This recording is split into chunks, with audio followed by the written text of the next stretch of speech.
Assalamualaikum warahmatullahi wabarakatuh. Kami dari kelompok 8 yang beranggotakan Amila Gintara dengan NIM 2330108005 dan Anggi Asrita 2330108006 akan menjelaskan materi tentang manajemen hubungan sekolah dengan masyarakat. Baik, di sini saya akan menjelaskan materi pertama tentang konsep manajemen hubungan sekolah dengan masyarakat.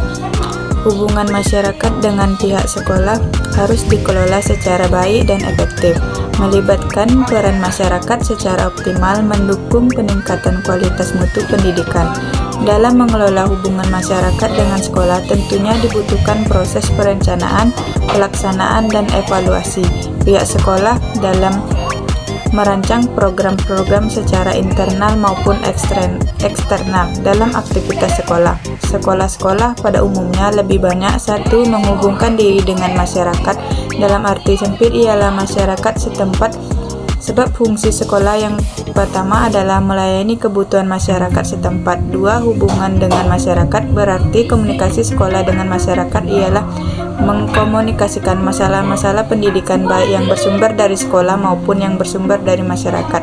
Yang ketiga, hubungan dengan masyarakat didasarkan kepada ketentuan bahwa satu, masyarakat adalah salah satu penanggung jawab sekolah. Yang kedua, proses belajar serta media pendidikan juga terjadi dan ada di masyarakat. Yang ketiga, masyarakat menaruh perhatian terhadap pendidikan putra-putranya. Yang kedua, materi tentang prinsip-prinsip manajemen hubungan sekolah dengan masyarakat. 1. Prinsip-prinsip menurut Sultan Masyud 2014 menjelaskan 4 prinsip yang harus dipahami. 1. Prinsip otoritas, yang artinya kesederhanaan. Dalam prinsip ini, pelaksanaan memberikan petunjuk hubungan sekolah bahwa program dan dengan program hubungan masyarakat kepala sekolah dengan sekolah tetap memiliki tanggung jawab penuh. Yang kedua, prinsip kesederhanaan. Prinsip ini memberikan petunjuk bahwa program-program hubungan sekolah dengan masyarakat harus dilaksanakan secara sederhana, jelas, dan realistik. Yang ketiga, prinsip kejujuran. Prinsip ini dalam melaksanakan hubungan sekolah dengan masyarakat. Yang keempat, prinsip ketetapan. Prinsip ini mengandung pengertian bahwa apa yang disampaikan sekolah kepada masyarakat harus tepat. Materi selanjutnya yang akan dilanjutkan oleh rekan saya. Baiklah, saya akan melanjutkan pembacaan materi dari rekan saya tadi yang C. Teknik-teknik manajemen hubungan sekolah dengan masyarakat. Menurut Suekanto Indra Fahrudi mengungkapkan 11 teknik yang dapat melakukan untuk memberikan gambaran tentang sekolah yang perlu diketahui oleh masyarakat. Teknik-teknik tersebut seperti yang pertama, laporan kepada orang tua murid. Laporan yang diberikan oleh sekolah kepada masyarakat berisi laporan tentang kemajuan anak, aktivitas anak di sekolah, kegiatan sekolah sendiri, dan segala sesuatu yang terjadi di sekolah sehubungan dengan pendidikan anak atau peserta didik di sekolah. Kemudian yang kedua, buletin bulanan.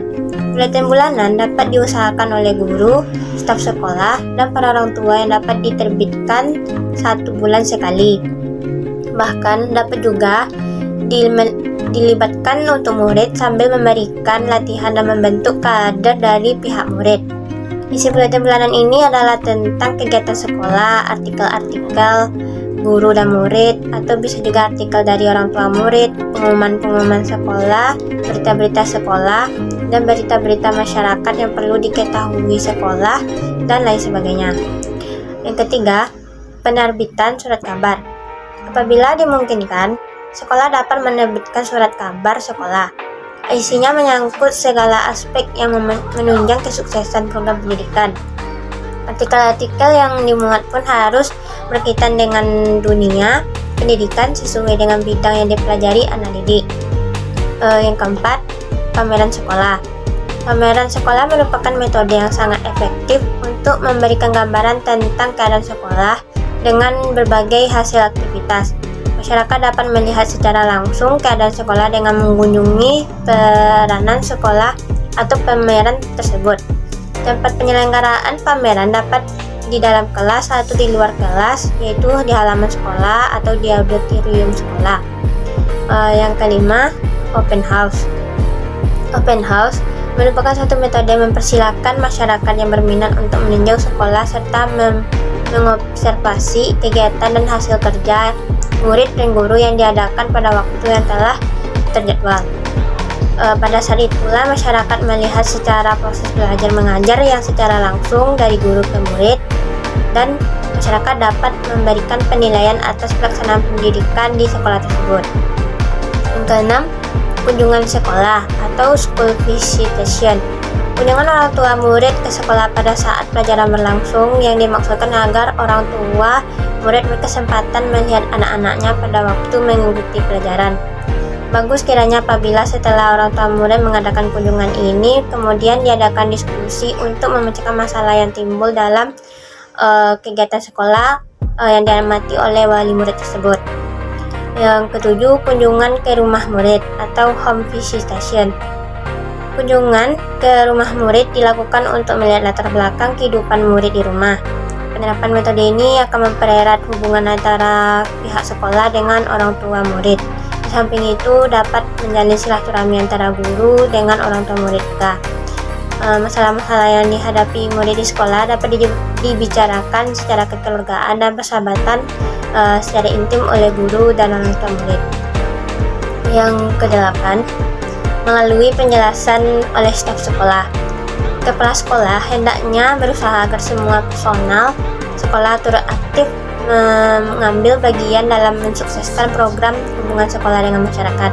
Para personal sekolah dapat memberikan penjelasan kepada masyarakat tentang kepentingan sekolah, organisasi sekolah, dan semua kegiatan sekolah yang sedang diadakan di dalam sekolah oleh kepala sekolah harus diberitahukan kepada orang tua murid. Yang kesembilan, gambaran keadaan sekolah melalui murid. Murid dapat didorong untuk memberikan informasi ke pengadaan masyarakat tentang keadaan sekolah. Jangan sampai bahkan menyebarkan isu-isu yang tidak baik mengenai sekolah kepada masyarakat. Apabila sekolah memiliki pemancar radio, maka media ini dapat dimanfaatkan agar murid berbincang-bincang dalam siaran mengenai situasi sekolah. Yang ke-10, melalui radio dan televisi. Radio dan televisi memiliki daya yang kuat untuk menyebarkan pengaruh melalui informasi yang disiarkannya. Radio dan televisi cepat sekali membentuk public opinion yang sangat dibutuhkan dalam program hubungan sekolah dengan masyarakat ini. Yang ke-11, laporan tahunan. Laporan tahunan disusun oleh kepala sekolah untuk diberikan kepada sekolah atau kepada kantor, departemen PDK kecamatan yang membawanya atau kepada atasan langsungannya. Kepala sekolah dapat menugaskan kepada stafnya atau langsung dia sendiri memberikan informasi tersebut yang berkenaan dengan isi laporan tahunannya. Isi laporan tahunan tersebut antara lain mencakup kegiatan yang dilakukan, kurikulum, personalia, anggaran, dan situasi murid. Mungkin sekian dari penyampaian materi kami.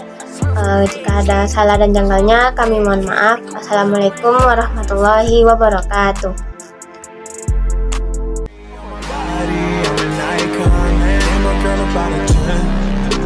Fuck her,